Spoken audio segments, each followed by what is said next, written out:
Brexit has pushed European lawmakers to seriously talk about rebuilding the EU. In December 2016, the Committee on Constitutional Affairs of the European Parliament endorsed a report on adjustments to the institutional setup of the EU, which was then ratified by the full House. This article argues that calls for democratizing the EU political system have to be addressed immediately, and that priority should be given to reforms of the European elections.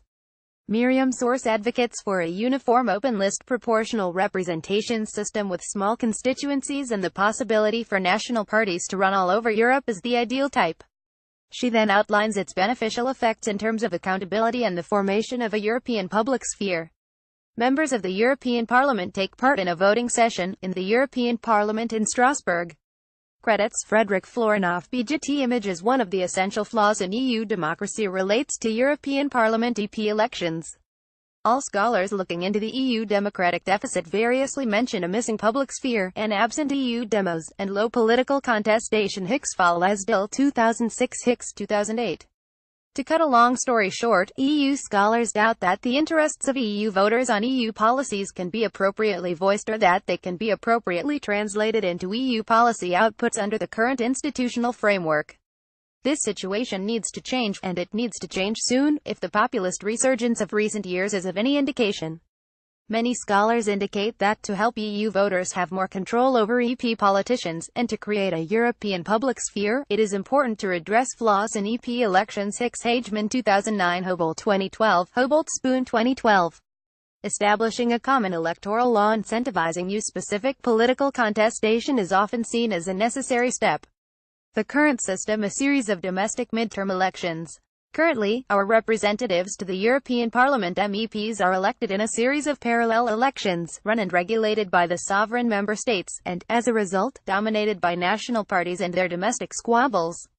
The EU treaties do not specify an EU-wide electoral rule. Article 14 TEU and Articles 20 and 223 TFEU mainly record an aspiration to uniform procedures or principles and simply demand 5-year terms, direct universal suffrage and free and secret ballots.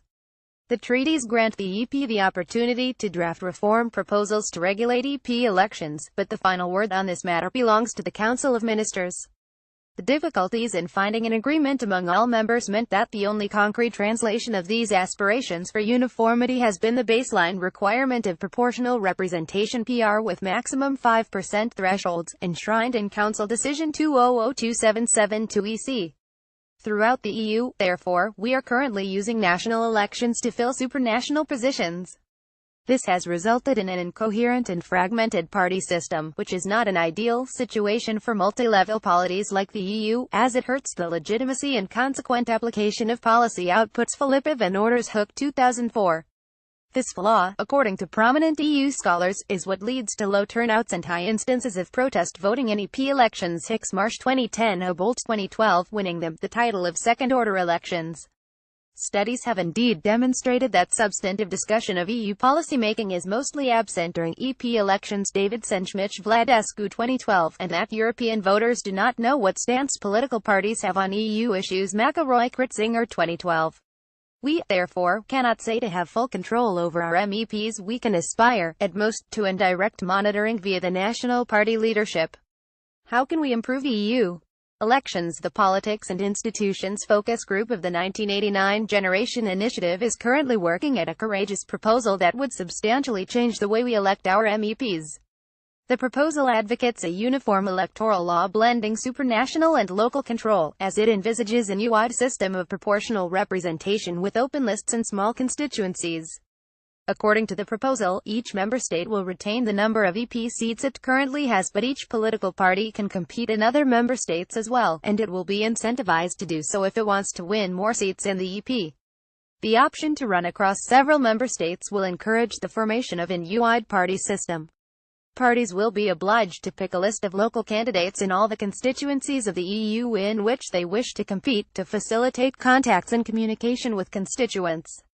Studies by academics e.g. Hicks and Hageman 2009, Bright et al. 2016 have already made similar proposals and identified similar elements of an EU-wide electoral rule as necessary to address the EU democratic deficit.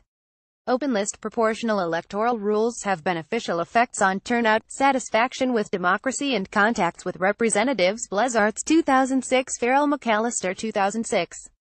They foster intra-party competition. Farrell Shugart 2012, and, with it, superior incentives to politicians to share information, and to be in close contact with voters. Hicks Hageman 2009, Farrell Scully 2010. Studies of electoral rules in addition find that open lists should be coupled with small 410-seater constituencies to be effective, as small district magnitudes would avoid that open list competition reduces to country-level personality contests among top party politicians. Kerry and Shugart 1995, Hicks Hageman 2009. An analysis of the 2004 European election demonstrated that voters in open list with small district electoral systems were in closer contact with MEPs and were better informed about the 2004 EP election. Hicks Hageman 2009. Applying this electoral rule uniformly across the EU territory, and allowing political parties to run in all EU constituencies, would boost knowledge of EU issues and policy-making, increase satisfaction with EU democracy, improve participation in EP elections, enhance contacts between voters and MEPs, and potentially help to quench popular frustration with the EU. It is heartening that leading European politicians, emboldened by Brexit, are currently talking about converting the 73 UK seats in the European Parliament into supranational seats in 2019.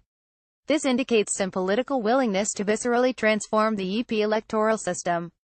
Let's hope the impetus for EP elections reform will grow, together with the desire for truly European elections, so that citizens can take back control actually and constructively, this time. This article first appeared on EUROPP, and it gives the views of the author, and not the position of LSE Brexit, nor of the London School of Economics. Miriam Source is a lecturer in politics at Swansea University. She specializes in EU institutions and policymaking, and her research focuses on the European Parliament and on the EU democratic deficit. She is also a delegate in the Politics Institutions Task Force at the 1989 Generation Initiative.